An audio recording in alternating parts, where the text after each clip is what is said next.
Yeah, looks like we are on now.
Hello, hello, who is home?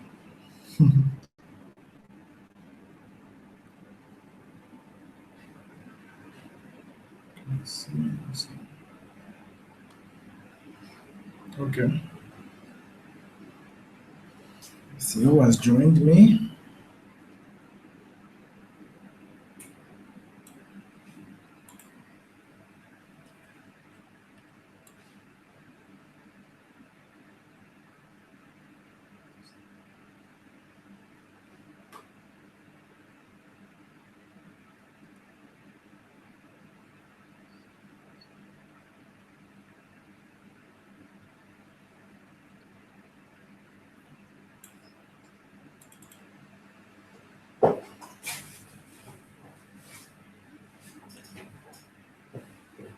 Okay, I have two viewers now. I might as well begin. Sorry for the late start. My link got activated a bit late. So, since we have just an hour, I'm going to quickly rush through this presentation. So, first of all, I'd like to welcome you all. Getting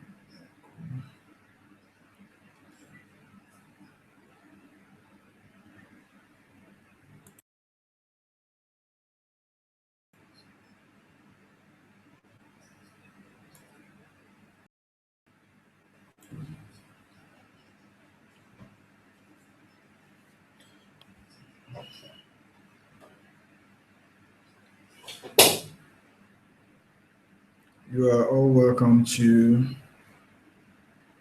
my presentation. I'll be talking about forging change through structured conversations on social media. This opportunity has been made possible by Social Media Week Lagos. Special thanks to Niema, who is the programming coordinator, for my selection as a 55 Forward ambassador. Before we, before we,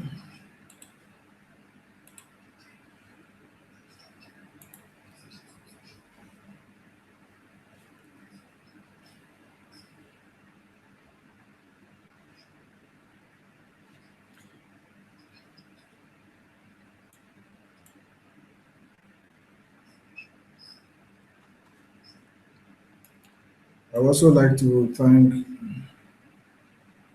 Ghana Think Foundation and then Ranker Solution for this conference room that I'm using to have the hangout with you all. Um, so let us begin. Why structured conversations?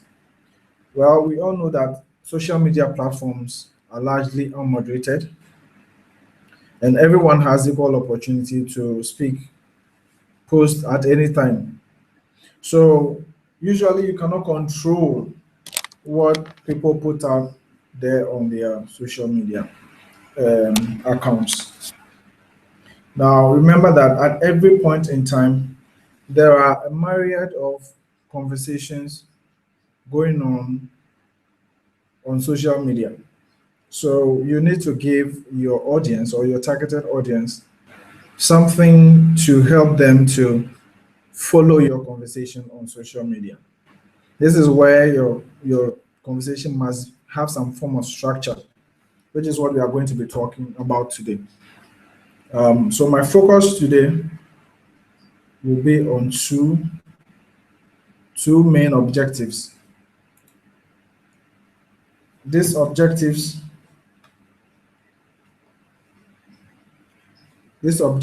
will be: one,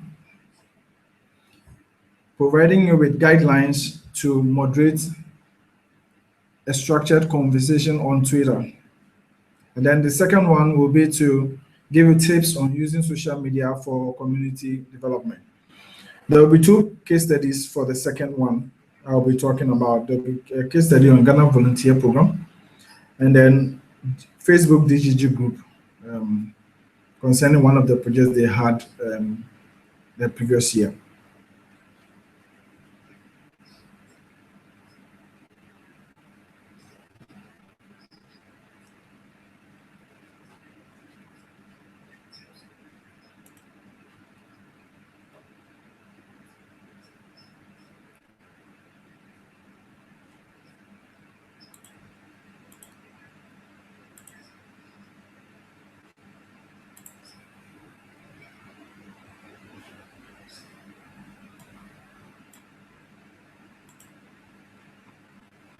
So let us begin.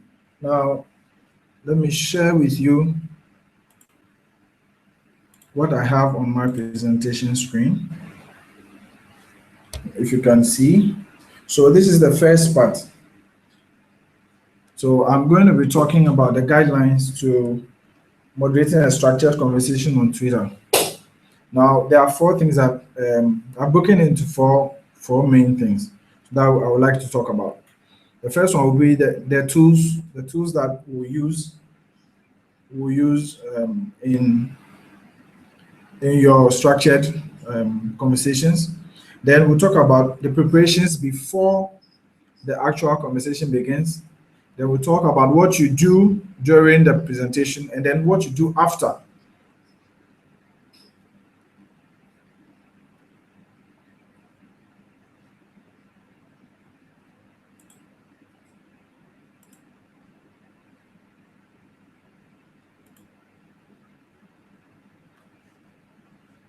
So let us continue.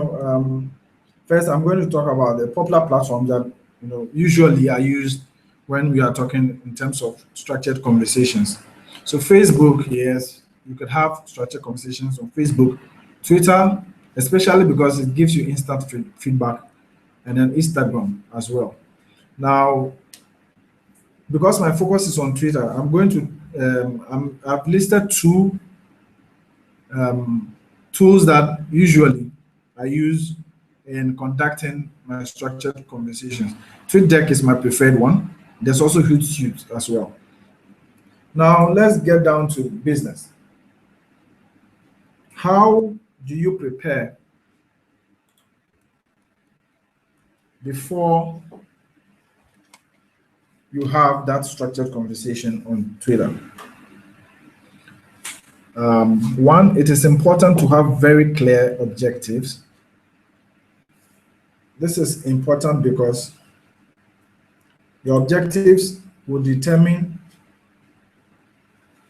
whether your conversation will be a one-off event or a number of events, like I did with Fiesta Debate, which was a year-long monthly debate that we had.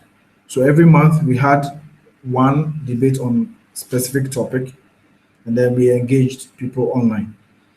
Now, if you define your objectives, it also helps to know who to invite to your conversation. So if I say invite, there are people who have certain expertise concerning maybe the topic you've chosen. Now, you need to have some of these people join or participate in your conversation to give it some form of credibility and give the participants also some credible information. Because what you want to achieve is that you want the right information to go out during your conversations. So also it's important that You also know your target audience. Okay, once you have clearly defined your objective, it's easy to pick out your target audience. All right. Now, if you've clearly defined your objective, it also helps you to know which style the structured conversation should take. So one, there are three types that I can think of head. So one is the panel style. So we have a number of people who will be there to answer questions from participants. So participants will shoot questions, and then these guys will just answer based on who has the expertise to answer the particular question. There's also the one that is in the form of a debate, where the questions are structured or they are framed in a way that usually will have people speak from opposing sides. Now, this actually is one of the most interesting types of structured content because it generates a lot of feedback. There's also the general discussion type where the main topic question is just thrown out. And then we have people discuss, and then we have the moderator generate questions as responses come in. Now, this is the first thing you need to do before your structured conversation. Define a clear objective. Okay, and I've listed four things that come out when you clearly define your objective. Now, secondly, you need to draw a contingency plan. This is very important. So, if you draw your plan well, for instance, this presentation can just go offline if I get a power cut, or if I lose internet connectivity and I have only one source that I'm depending on. It means I can't continue. The same way, if you're having a structured conversation on Twitter, you need to be mindful of Twitter jail. Now, for those who don't know, everyone is allowed a maximum of 100 tweets per hour. If you tweet more than that, you end up in Twitter jail. You'll be jailed. Basically, you can't tweet from your account for some hours. Also, if you post or if you have an activities on your Twitter account, which is more than 1,000, your limit is up to 1,000. So if you retweet, you post, you tweet, you retweet a lot of responses, and you hit the 1,000 mark, your account will be blocked from doing that. You can't post, you can't tweet. So imagine that you're using that account to run the structured conversation. What do you do when you can't tweet? You can't post anything again. What happens to the people who are waiting for you to continue to moderate the discussion that you've started? So it is important to have multiple accounts whilst you are doing your whilst you are moderating the structured conversation. Have multiple accounts, not necessarily with the same name. So usually I use Ghana Things accounts when I'm conducting the conversations. Now, I use my personal account whenever we go into Twitter jail, when our main account goes into Twitter jail. Sometimes we have very exciting conversations and there's a lot of feedback. So you end up hitting Twitter jail. And then I just quickly switch to my personal account and indicate the reason why I am now using it from this point till the discussion ends. This is very important. Also, you also need to prepare or plan for backup personnel. Always remember that anything could happen to you. I'm the designated moderator for the conversation that is supposed to happen. But what if maybe I fall sick or for some reason I cannot make it to moderate? What happens to the discussion that has been promoted over the past couple of weeks and all? So it is important that you have a backup personnel, someone who can step in when you are not there. All this must be done before you actually have before the day of the structured conversation that you want to have. Now, one very important thing that we also need to focus on before the actual event is that you have to decide on the choice of a topic. The choice of a topic. So that's the third thing that you need to prepare for before the actual event. Choice of a topic. Now, usually the choice of a topic is largely determined by your objective, what you want to achieve. Okay, so that is largely dependent on what you want to achieve. So you frame the question to meet an objective. Now, out of this main topic, you have to create sub questions. So usually I'll create between 5 and 10 questions that I plan to ask within the specified time. So if the conversation is supposed to last for an hour, what I'll usually be doing would be that I'll have maybe 10 questions, then I'll give them each um,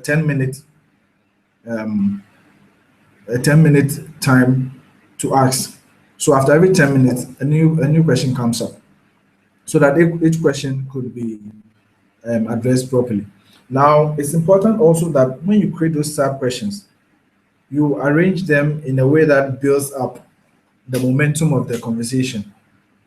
Okay, it has to have some form of logical flow when um, you are drawing the conversation.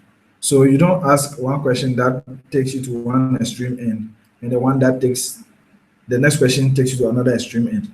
You want it to follow through.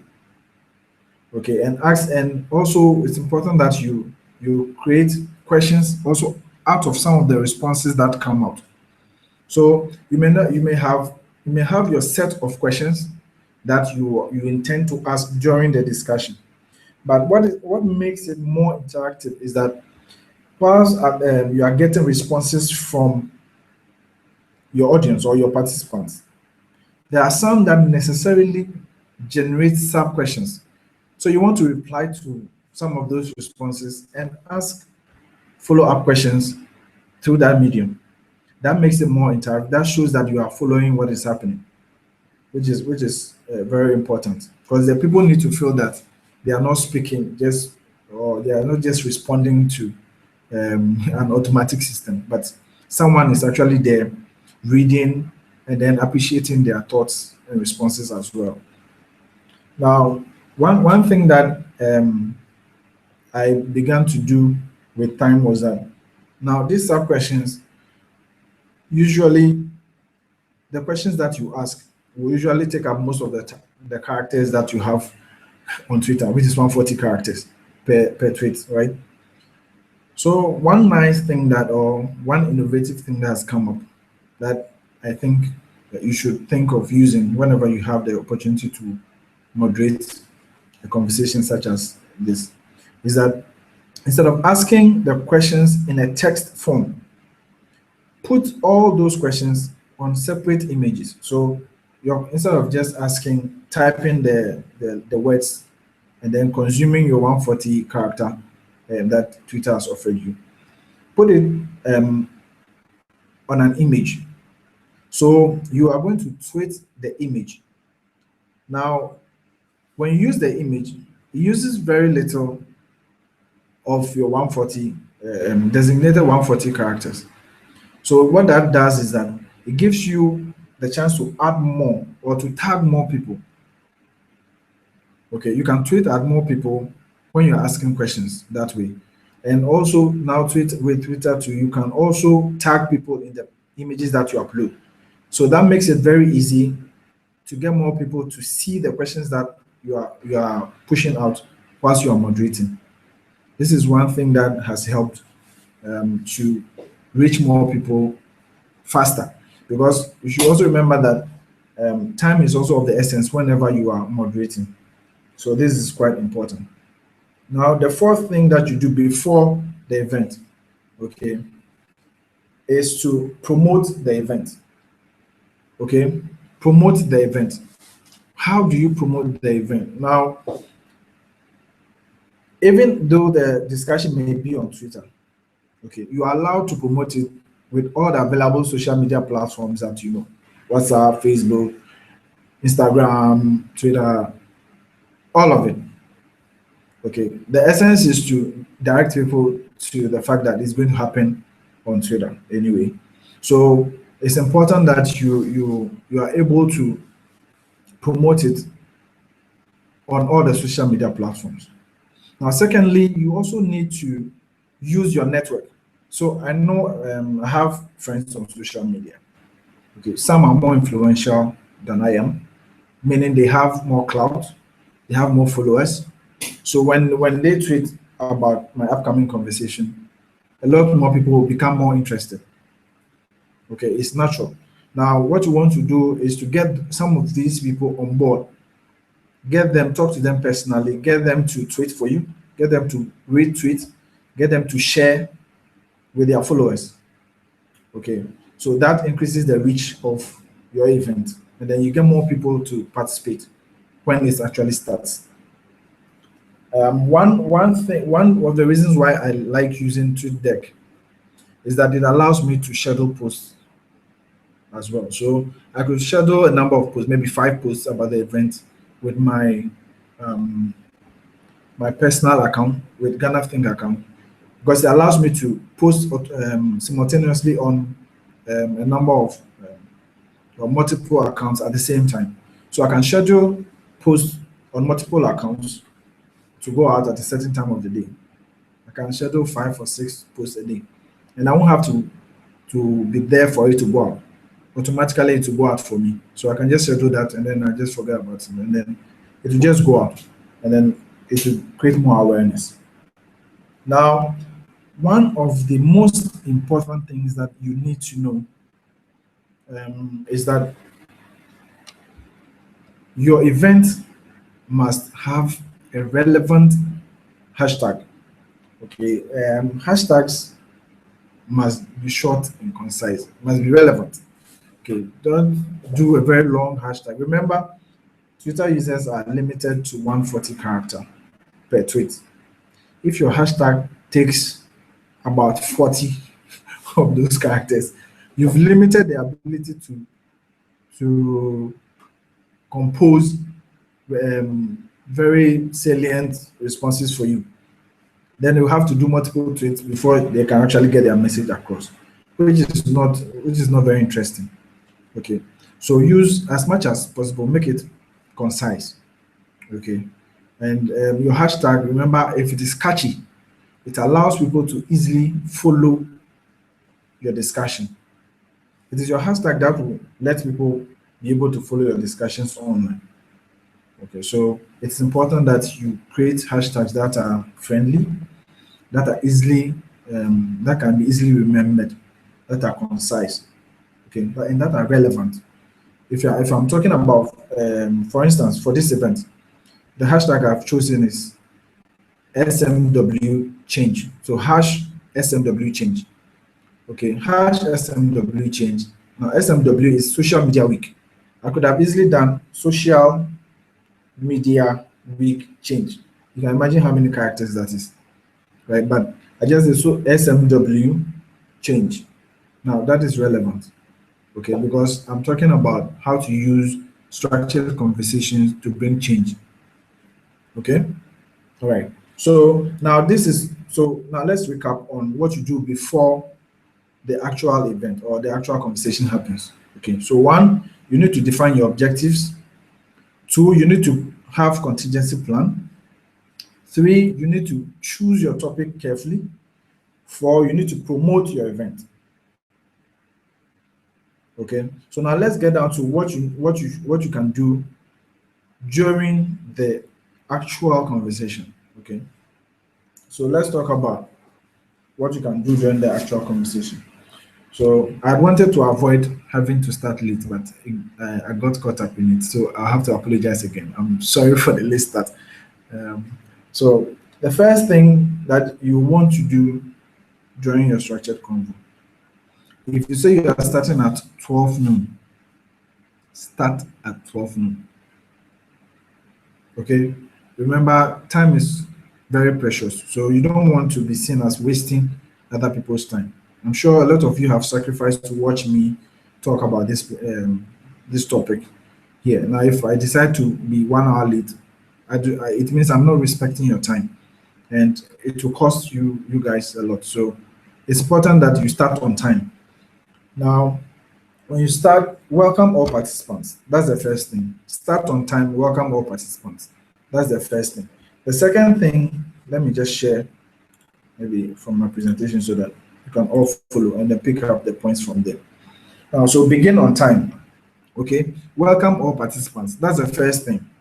Now, the second thing is that you need to introduce the topic. Okay, so today we are talking about forging change through structured conversations on social media. Okay, so I introduce the topic, and then if there are any sponsors, I mention them. All right, and then I have to ensure that whatever is happening during the presentation is going out. So I remind you about the hashtag, hash SMW change. So if you are learning anything, you just tweet it out. So someone who is not following from here can pick it up and learn one thing or one or two things. Okay.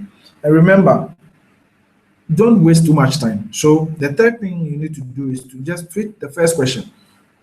Okay. Now you tweet the first question without any tags. So it just goes out to everybody. All right. Now what you want to do is that follow up that first tweet with a number of tweets. Now the follow-up tweets will be targeted at people whom you have spoken to, influencers, people who you want to get responses from. People, sometimes people you know have clouds, people you know that when they respond, a lot more people will get to see and then follow your conversation. So you tweet at them, you tweet at people who can get you the required participation that you want, or who can get you the information that you need for a discussion. Okay. Now, on the fourth thing that you should be doing during your conversation. Now, I use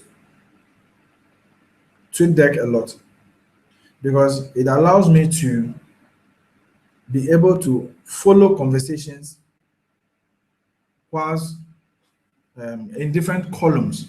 Okay, let me see if maybe I can share that screen. I'm coming. Give me a minute. Let's see. Can I?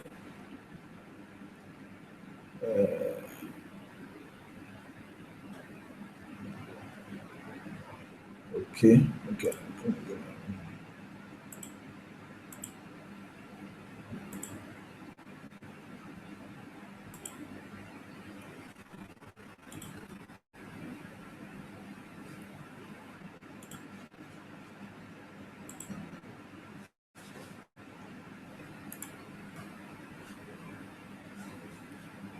Oh,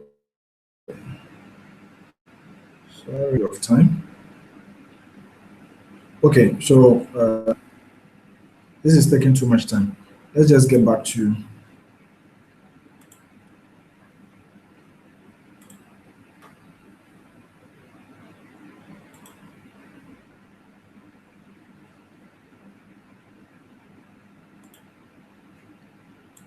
Okay, so yeah, now you need to follow the discussion by having a column that monitors the hashtag.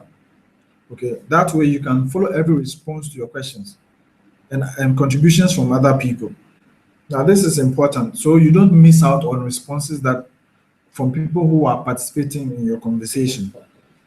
Okay, so if you see responses, as much as possible, retweet as many as you can, or retweet as many relevant ones as you can. You should be wary of some responses that seek to drive the conversation on a tangent. Okay, and you need to avoid that so that you can keep control of the conversation. The fifth point is that you need to control the conversation, which is what I was just talking about. Some responses will seek to drive the conversation in a different direction than what you want to achieve. Now, you need to always remember your objective and make sure that your focus is there as far as the conversation is concerned. Okay. Now, whilst you are doing that, also remember to track time. Okay, so ask the question, the follow-up questions when they need to be asked, so that you are not carried away by too much chatter, and so you forget to ask the questions on time. So you end up using up all the time allocated when you have not actually asked all the questions that you needed to ask to make the conversation a complete one.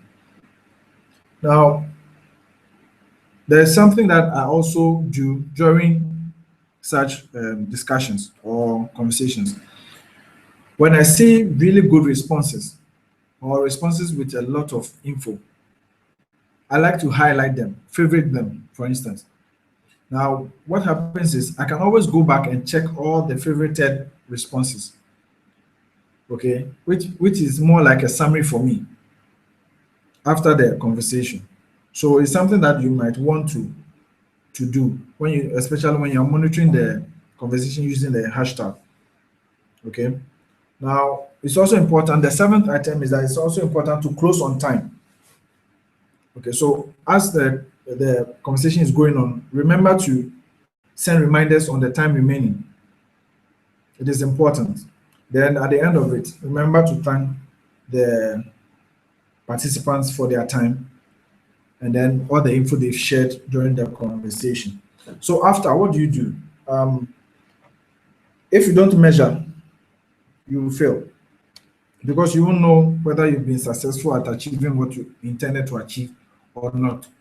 So I always say that after, make sure that you are able to measure the reach of your conversation. There are relevant tools for social media that you can use. Okay, I usually use TweetReach for after to generate reports after my Twitter conversations. There are a host of other ones that you can use. So just pick one that is more convenient for you because each one highlights certain aspects of your conversation that you want. So pick the one that will give you the information you need to be able to comfortably judge whether you've been able to achieve your objectives. Now, the second thing you need to do after is to have an archive of a sort. You remember I spoke about favoriting some of the responses. Okay. Now you can use Storyfy, okay, to create a summary or a story of your conversation. So what happens is that when you do that, you can easily share the summary with other people. Okay, and it is there all the time. The link, Storyfy will keep it for you for a long time. Okay, and that helps because sometimes you might just want to go back and see, oh, how did this conversation go? What did we miss, etc. Then you go through and then it helps you or guides you in your next endeavor. So that is it for the first part, which was generally talking about the guidelines you need when you want to have structured conversation on Twitter. Let me quickly rush through the second part, and then we can have a question and answer session. Now, the second part, we want to talk about how to use social media for community development. All right. This is also something that I've been involved in with a number of projects. Okay. So the first case study we are going to look at is the Ghana Volunteer Program. The Ghana Volunteer Program is a project of the Ghana Think Foundation. Now, the aim of the Ghana Volunteer Program is to empower Ghanaians to volunteer massively on September 21st, which happens to be the birthday of our first president, in order to support their communities. This is because we felt, well, Ghanaians are not usually big on volunteering. So we want to, by doing this, we want to create that love for volunteering, to help other people, to sacrifice for others. So that has been the aim. Now, there's a link there that after I will send out the link to the presentation, then you can just check the Ghana Volunteer Program on Facebook. The second one, which is also quite interesting, is the Facebook DGG group. Now, this is a group of friends who didn't know each other before, met on Facebook, right? And they formed a group called DGG. You can see me in mess for what DGG means. Now, this group does annual outreaches. Usually, they are involved in education. So, in 2013, they donated literature books to 2 senior high schools in the Volta region. Now, something interesting happened in 2014. After the first outreach had been done. That was a visit to the Insawam prisons to donate books to those who were going to school in the prisons. One of the members put up pictures of a school that had the roof destroyed when there was a windstorm and some heavy rain. So after seeing those pictures, the members decided that they needed to do something to help the students, because when that happened, the students could not sit in the classrooms to learn again. And it was the rainy season. So basically, they all had to join the other students in the other classrooms that were not affected. Now, imagine that you have different classes combined. I'm wondering how you'll be able to teach the children, because we have those from the higher class coming to join those in the lower class. So it was a bit difficult. And we felt that there needed to be something to be done. Now, because of the passion to solve this problem, we agreed to take this project out of the group and solicit for funds from friends on Facebook. Now, this is where it becomes interesting.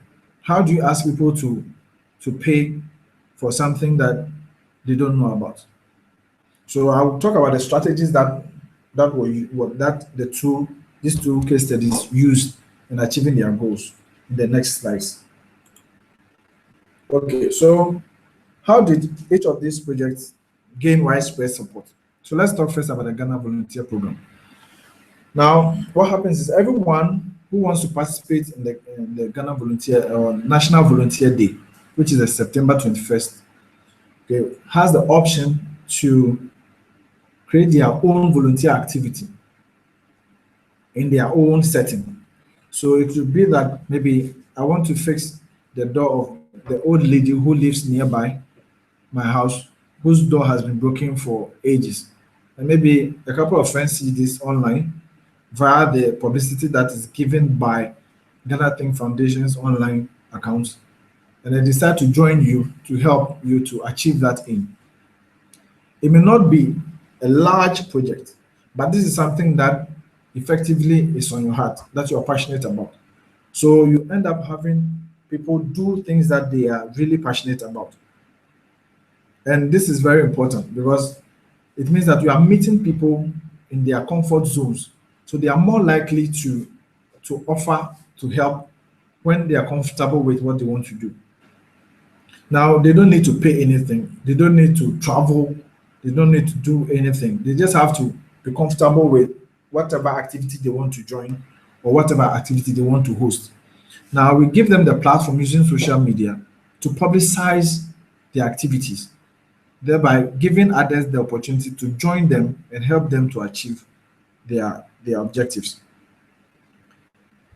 Also, it is important because in the end, everyone who participates leaves with a feeling of satisfaction. And usually that is what is needed to build that passion for volunteering. Let's move on to the Facebook group. Now, we had friends who were passionate about a cause, right? So this passion was evident when the members came out of the group to post on their walls, talking about the disaster that's happened and the fact that they are hell bent on solving this problem for the students in that school. Okay. Now, what the group did differently was that they had an implementation team on behalf of the group. And what the implementation did was that they posted periodic updates. So if they collected monies this week, they will post a list of all the contributions that had come in. And then they will also post pictures of what had been bought, sometimes even include the receipts for the items that had been bought. They will send pictures of the actual work being done at every stage. Now, what all this did was that it created that feeling that everything was transparent, and they could actually see that the monies they were donating were being used as the implementation or as the group said that they will use it for. So this brings me to the very important part, integrity. The group was successful in being able to raise that amount of money because they stuck to their words. Okay, so always remember that integrity is a currency on social media. Always do what you say you are going to do. Okay, and that will build trust in you when you come out saying saying one or two things. So if you come out and say, I think this we need to do this, you get people to support you because they believe that when you say you really need to do this, you really mean that you are going to do this. Okay.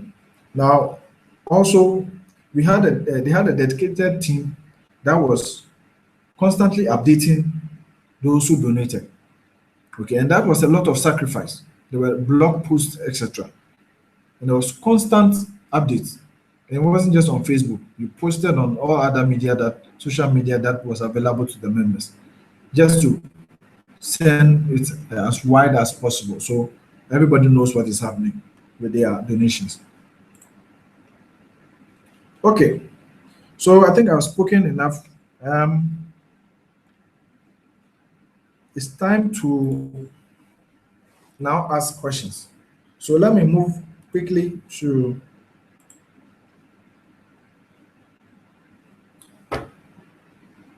Q&A time. So I can release. So you can just I have there's a box that you can ask your questions on, and then I'll answer you if you have any questions.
For questions.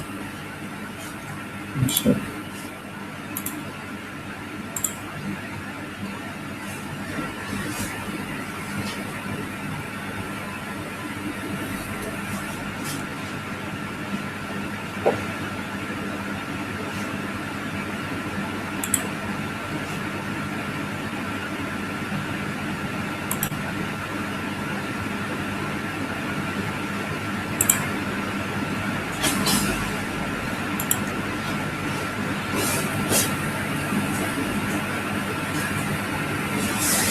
Hello, everyone. So you asked what is my inspiration for all these activities. Um, so volunteering is my passion. I love to help others. Aside from Ghana Think Foundation, I belong to the Lions Club, which is the largest service organization in the world. So I love to be of help to other people. So for some of these things, most of this I do it just for free. It has helped me because I've gained some skills whilst doing this, and trust me, Most of these things I learned them on the job. Okay, I remember the time when I was asked to do the very first moderate the very first conversation. I was very nervous. I really didn't know how I was going to start. But after the first one, I loved it. I loved the fact that I could get people to talk about issues that usually we were not really comfortable talking about in our environment. Okay, when we're in school, we're not allowed to talk a lot about sex. We couldn't even have discussions on sex, for instance. So I love the fact that I could bring up topics. We will have people really engage and bring out experiences and share ideas. Okay, and that has helped a lot to demystify a lot of things. We all learn whilst these discussions go on. So I hope that answers you. But for me, my inspiration has been always to see a smile on someone's face. That's what drives me. So I always want to take the opportunity to do the little I can for someone else. Okay, I'm not seeing any more questions. So I'm waiting. I think we have 5 more minutes. So more questions, please. Keep asking.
We have 4 minutes more.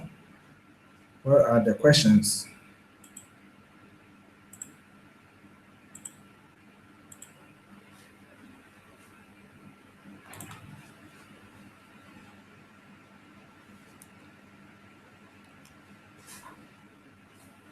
Oh, okay.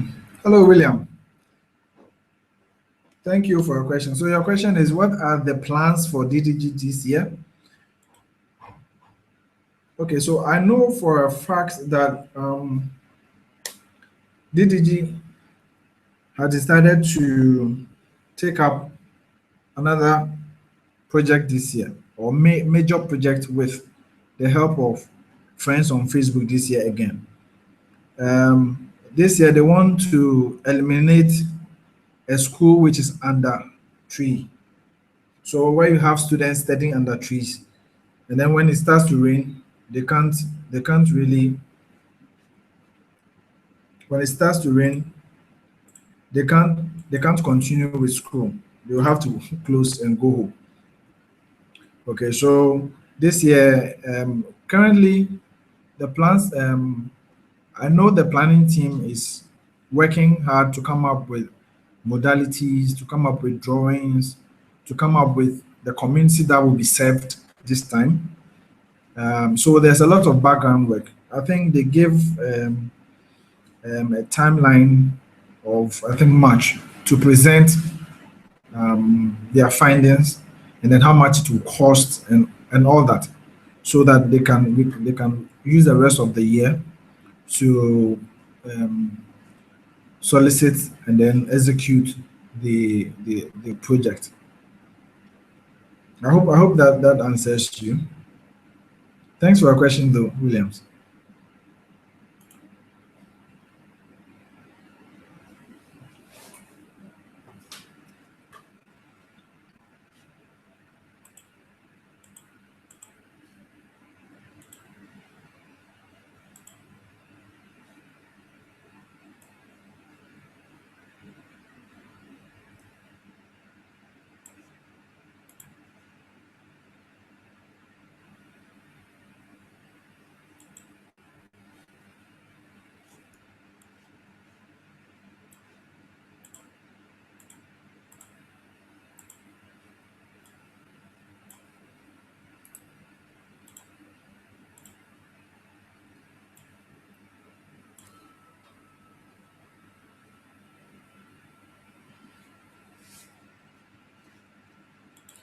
Okay, so Ato is asking, how do you leverage others in your team to make the conversation more successful?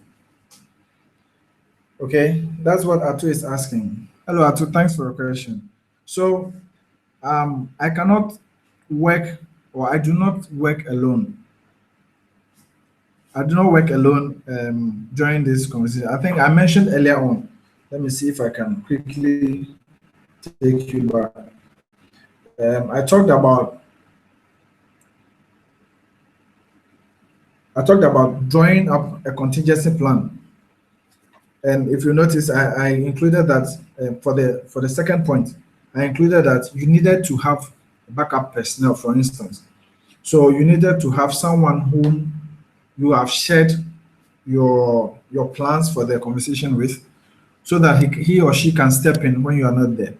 Now you also need the people in your network to help you to publicize the event, to create the buzz for the event. And this is important because um, you alone cannot do it. This is social media, and you need all hands on deck. You can't have a conversation all by yourself. Right. Now, you may know some people, but two people will know more people. Okay. So it's always important to keep the team um, um, to keep the team abreast with whatever you are doing, so that at every point in time they know how they can be of help. They know how to come in to help you to to to sustain your conversations, for instance. Okay. And over time, I've built up quite a number of friends on social media who are always eager to contribute whenever we are having discussions online, which has been good. I mean, some of them, I met them first on social media, and then we happen to meet at events. Sometimes I don't really recognize them, and they go like, "Hey, you, Sayram." I said, "Hi." Oh, okay. Then we get introduced. Then that online relationship has now become physical, and then we get to know more about each other. So, Atu, thank you so much for your question. Um, I appreciate it. If you have another question, you can ask now. It's past my time. It's 12:31 according to my according to my screen. I can see 12:31. So if there are no further questions, because I don't see any more questions from anyone. If there are no further questions, I would like to say thank you so much for joining me in this presentation. I'm going to make this presentation available online. I should tweet from my account in a few minutes with a link to the presentation, and also there's a YouTube live stream as well, which I'll be sharing later on for this presentation. So I hope it has been helpful. I'm always available at Ahiabo on Twitter, Sarah Freddy Ahiabo on Facebook, at Ahiabo on Instagram, at Ahiabo on Skype. You can reach me. I'm always available to share my experience or to be of help. So thank you so much for your time. I'm really glad you took time off to join me, and I hope that I've shared some insightful um, tips with you that will be useful in the near future. So go on and have a fruitful day and enjoy the rest of the day. Thank you so much for your time. I'm out. Bye.